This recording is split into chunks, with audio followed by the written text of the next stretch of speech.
Hi everybody, Eric Hendrickson, Give Me a Mortgage Minute for the week of March 21st. Well, we finally saw it last week. The Federal Reserve finally bumped up the Fed funds rate by a quarter point. It's the bad news. Good news is that was broadcasted well ahead of time, and as we know, mortgage rates kind of base their pricing on future expectations. So the Federal Reserve had certainly talked about needing to raise the Fed funds rate to kind of slow down economic activity a little bit and try to get inflation in check. So that quarter point bump was a little bit of a non-event last week.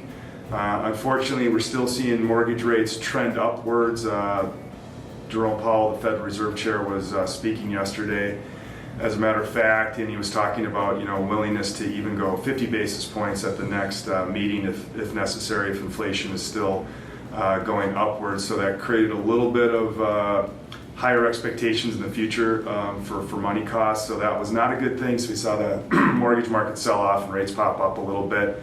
So really, again, going forward, it's like a day-by-day observation where inflationary reports, any further news of supply chain interruptions is going to be a big deal. Obviously, the war in Ukraine is disrupting the oil supply and the sanctions associated with that. So hypersensitivity to inflationary reports going forward. If that's, it can go either way too. So if we do get some good news and some of these supply chains open up, you could see a pretty good little counter rally, I think, with mortgage rates, just because we've had so much upward movement. If you're looking to buy a house, locking a loan in sooner rather than later is going to be a good thing. And if you're looking at refinancing, probably just doing your best to grab a rate right now is the safer bet.